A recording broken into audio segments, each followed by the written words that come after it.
नमस्कार साथियों, स्वागत है आप सभी का अंकित इंस्पायर्स इंडिया पर। मैं हूं अंकित अवस्थी, आप है मेरे साथ में एक ऐसी चर्चा करने जिसकी विषय वस्तु आज से कम 2 साल पहले तैयार हो चुकी थी।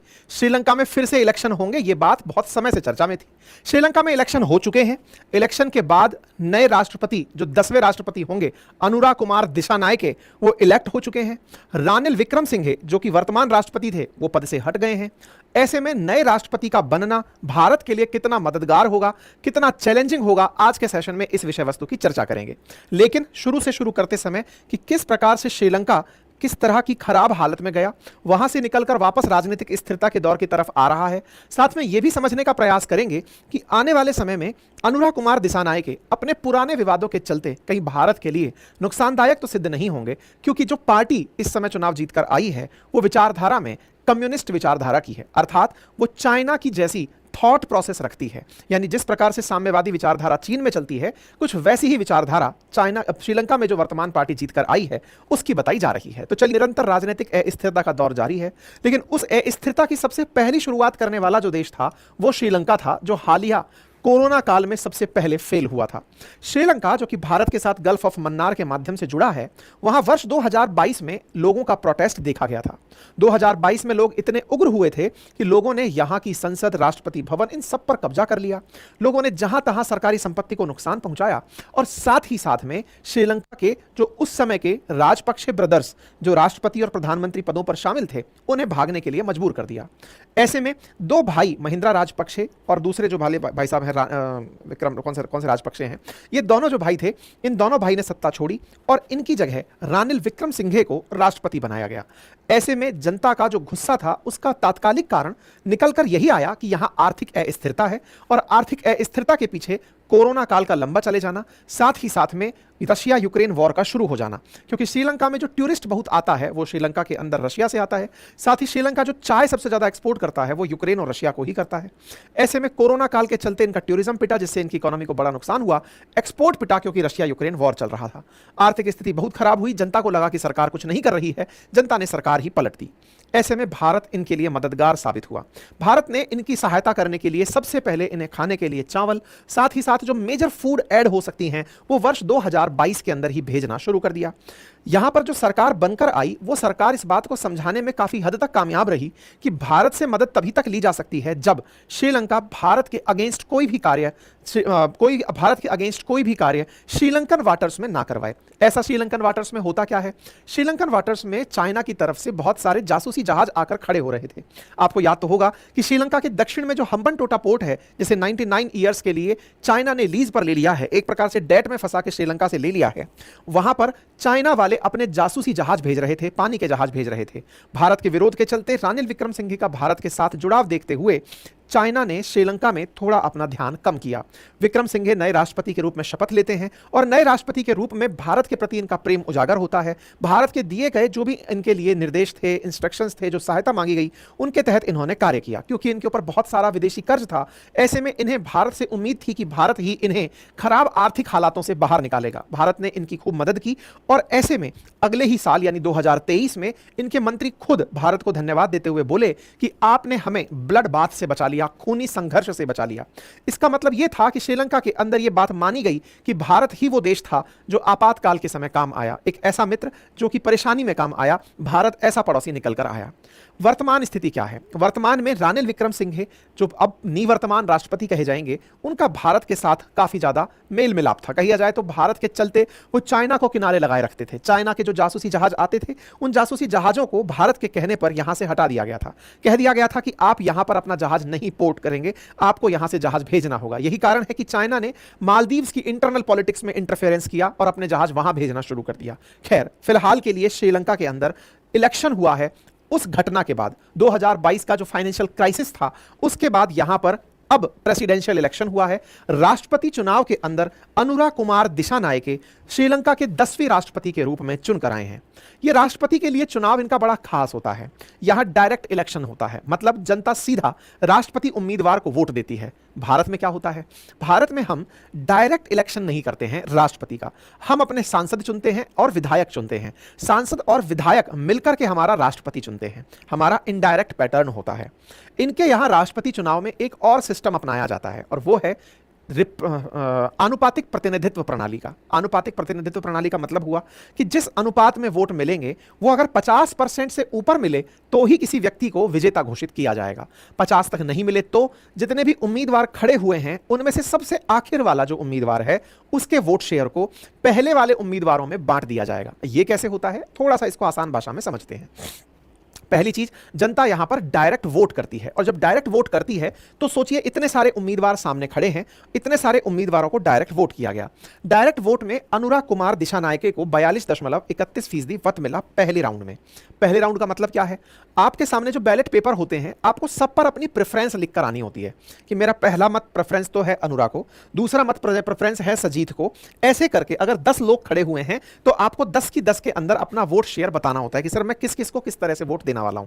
मतलब मेरी पहली चॉइस तो ये है, जैसे कॉलेज लेते समय अपन करते हैं कि पहली बार में यदि मिल जाए तो ये कॉलेज बढ़िया है, नहीं मिले तो दूसरा ये हो जाएगा, तीसरा ये हो जाएगा, ऐसे करते हुए कॉलेज मिलते हैं। ऐसे ही यहां के राष्ट्रपति चुनाव में फर्स्ट राउंड में 42% इन्हें वोट मिले। ये राष्ट्रपति बनने के लिए पर्याप्त नहीं थे, 50% क्रॉस होता तो ही राष्ट्रपति बनते। इसलिए आखिर में जो लोग रह जाते हैं उनके वोट्स को, क्योंकि जनता ने उन्हें सबसे लीस्ट प्रेफरेंस दिया है, उनके वोट्स को नल एंड वॉइड कर दिया जाता है, और उनके वोट को नल एंड वॉइड करके पुनः शुरुआत वालों में बांट दिया जाता है, यह देखते हुए कि इनको प्रेफरेंसेस जो दी गई हैं वो किस क्रम में है। मतलब किसी की अगर फर्स्ट प्रेफरेंस ये 10वां कैंडिडेट रहा होगा तो उसकी सेकंड प्रेफरेंस क्या अनुराग पे थी, क्या उसकी प्रेफरेंस अजीत पे थी क्या। अगर इस तरीके से उसकी प्रेफरेंसेस हैं तो वोट शेयर को रीडिस्ट्रीब्यूट करके दूसरे राउंड का इलेक्शन नहीं मतगणना की जाती है। तो इनके फर्स्ट राउंड इलेक्शन जब हुआ तो पहली बार में ये विजेता घोषित नहीं हुए, लेकिन जब दूसरी बार वोट को काउंट करके बांटा गया तब जाकर के ये सेकंड राउंड में अपने लिए राष्ट्रपति पद की शपथ पूरी कर गए, मतलब कंडीशन पूरी कर गए। ठीक है, अच्छा, तो अनुराग कुमार दिशानायके यहां के 50% वोट पहली बार ना प्राप्त करके सेकंड राउंड की वोटिंग में प्राप्त किए। ये इनके प्रति यह दर्शाता है कि जनता ने स्पष्ट बहुमत डायरेक्ट फर्स्ट राउंड में इन्हें नहीं दिया। जनरली ऐसा होता है कि श्रीलंका में, जनरली क्या अब तक ऐसा ही हुआ है इनके चुनावी इतिहास में, जो भी व्यक्ति बना है स्पष्ट बहुमत के साथ चुनाव जीतकर आया है। यहां तक हो गया। अनुराग कुमार दिशानायके ये जिस पार्टी से आते हैं उसका नाम एनपीपी है। एनपीपी एक प्रकार का समझिए कि गठबंधन है, जैसे हमारे देश के अंदर एनडीए है, इंडी है, इस तरह का गठबंधन है। ऐसे ही इनकी पार्टी का गठबंधन एनपीपी के रूप में है। जिस तरह से आप इस समय इसे देख रहे हैं, ये जो रेड कॉर्नर एरिया दिखाई दे रहा है, यहां इनकी पार्टी का वर्चस्व है। एक तरह से यह कहा जाए कि रानिल विक्रमसिंघे जो भारत के हितैषी कहे जाते हैं, उनका भारत की तरफ वाला जो हिस्सा है वहां पर प्रभाव है, और जो दक्षिण की तरफ वाला हिस्सा है जहां चाइना ने अपना हम्बनटोटा पोर्ट लिया हुआ है, वहां पर एनपीपी का प्रभाव क्षेत्र है। कुछ इस प्रकार से यहां पर वोटिंग हुई। यहां ध्यान देने वाली बात यह है कि जो वर्तमान राष्ट्रपति हैं रानिल विक्रमसिंघे, वो 17.27% वोट के साथ तीसरे स्थान पर रहे, यानी जनता ने इन्हें स्वीकार नहीं किया। अर्थात 2 साल से ये राष्ट्रपति थे तो सही, लेकिन इनका शायद इतना ज्यादा इंपैक्ट नहीं रहा। पिछली बार जब राजपक्षे राष्ट्रपति चुनाव बनकर जीते थे उस समय सजीत प्रेमदासा तब भी सेकंड नंबर पर थे, और इस बार भी वो सेकंड नंबर पर ही रहे। अब बड़ा सवाल यह बन सकता है कि विक्रमसिंघे को जनता ने क्यों नहीं चुना, क्योंकि विक्रमसिंघे को हराकर ही राजपक्षे आए थे। राजपक्षे के बाद में विक्रमसिंघे बिठा दिए गए एक व्यवस्था के रूप में कि सब लोग इन्हें स्वीकार कर लेंगे, अनुभव पुराना है। लेकिन विक्रमसिंघे चूंकि हारे हुए राष्ट्रपति थे, जनता ने कहा कि आपको फिर से जिताना, इसका मतलब पहले ही जिता दिया होता, तो इनको इसलिए नहीं बिठाया गया। नंबर दूसरी बात, राजपक्षे परिवार के खिलाफ जो बगावत की थी ना, या फिर कहिए कि जो उस समय की सरकार के खिलाफ जो बगावत की थी, इकोनॉमिक क्राइसिस के दौरान जो आग वाग लगाई थी, जो प्रोटेस्ट हुए थे, वो इन्हीं ने की थी, अनुराग कुमार दिशानायके। अनुराग कुमार दिशानायके उस समय के प्रोटेस्ट के हीरो थे। उनकी पार्टी उस समय प्रोटेस्ट को लीड करने वाली पार्टी थी। इकोनॉमिक कॉलेप्स के समय जो पार्टी राजपक्षे परिवार को हटाने में कामयाब हुई थी तो वो ये थी। इसी कारण से जनता इनके साथ आई कि आपने तब सत्ता परिवर्तन किया था, अब सत्ता संभालो, और सत्ता संभाल कर जो आपने उस समय प्रॉमिस किए थे कि मैं ऐसा कर दूंगा, मैं ये बन जाऊंगा, तो वो कर दूंगा, वो सब करके दिखाओ। ठीक है, तो गोटाबाया राजपक्षे को, मतलब गोटाबाया राजपक्षे जो है, इनको हटाने वाले उस समय प्रोटेस्ट करके यही व्यक्ति हुआ करते थे। यही कारण है कि यहां सेकंड राउंड की काउंटिंग चली और ये जीत करके आते हैं। ठीक है, अब ये है कौन, तो अनुराग कुमार दिशानायके एक लेफ्ट लीनिंग यानी विचारधारा में थोड़ी साम्यवादी विचारधारा वाले हैं, नियो मार्क्सिस्ट हैं, यानी कि मार्क्सवादी विचारधारा से प्रभावित व्यक्ति हैं। ये श्रीलंका के चुनाव जीत चुके हैं। इनके जीतते ही दुनिया भर से इनको बधाइयां मिलना शुरू हुई। भारत की तरफ से भी बधाई प्रधानमंत्री की तरफ से दी गई। भारत के प्रधानमंत्री इस समय अमेरिकी यात्रा पर हैं, उनकी भी यात्रा के ऊपर हम सेशन करेंगे, क्या क्या बातें हुई, किस तरह से हुआ क्वाड समिट, उसके ऊपर संभवतः आज शाम को एक सेशन आ जाएगा। तो उसके बाद में प्रधानमंत्री ने वहां से इनको बधाई दी, अमेरिका के द्वारा भी इनको बधाई दी गई। इनका थोड़ा सा इतिहास जान लेते हैं। इतिहास इसलिए जानना जरूरी है क्योंकि इनकी राजनीति भारत के खिलाफ रही है या भारत के साथ रही है, यह जानना काफी ज्यादा काम का रहेगा। शुरुआती दिवस जैसे राजनीति के होते हैं, कॉलेज की राजनीति से शुरू हुए थे, धीरे धीरे राष्ट्रीय राजनीति में उन्होंने 1997 में अपना कदम रखा, और जेवीपी इनकी पार्टी अभी जो पार्टी है दैट इज एनपीपी, वो गठबंधन है। जेवीपी इनकी इंडिविजुअल पार्टी है, जैसे एनडीए के अंदर बीजेपी एक पार्टी है, ऐसे इनकी जेपीपी जो है, जेवीपी जो है वो एनपीपी के अंदर एक पार्टी है, ठीक है।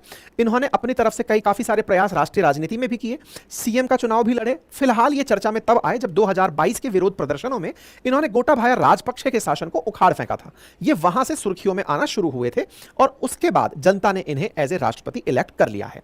इनके बारे में ग्लोबल टाइम्स लिखता है कि श्रीलंका के जो नए राष्ट्रपति बनकर आए हैं वो अच्छे से बीजिंग के साथ नए रिश्ते चलाएंगे।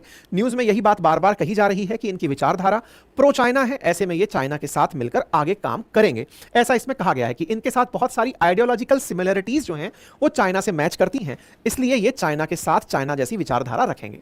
अब सवाल ये बनता है कि अगर ये राष्ट्रपति बन गए और चाइना के प्रति इनका झुकाव रहा तो भारत के साथ कैसे रिलेशंस रहेंगे, और दूसरा जो तमिल का मुद्दा है उसके साथ इनके कैसे रिलेशन रहेंगे। मैं थोड़ा सा इस बारे में आपको बता दूं, श्रीलंका के अंदर जो तमिल का मतलब जो भारतीय लोग, जो मतलब भारतीय मूल के लोग कहिए या फिर तमिल जो तमिलनाडु में हमारे पाए जाते हैं, वो वहाँ जो रहते हैं उनका श्रीलंका के लोगों के साथ जो कन्फ्लिक्ट रहता है वो कन्फ्लिक्ट काफ़ी ज़्यादा चर्चा का विषय रहा है एक समय पर। और उस चर्चा में एक बहुत ज़्यादा देखने योग्य बात ये रही कि उस चर्चा में लिट्टे को खत्म करने के लिए भारत के द्वारा पीस कीपिंग फोर्सेस भेजी गई थी। तो जो पीस कीपिंग फोर्सेस थी ना उसका भी इन्होंने विरोध किया था, यानी कि ये वो व्यक्ति हैं जो लिट्टे से निपटने के लिए जो पीस कीपिंग फोर्सेस भेजी गई थी उसका भी विरोध किए थे, यानी कि साहब लिट्टे के लिए आप इंटरफेयर क्यों कर रहे हैं।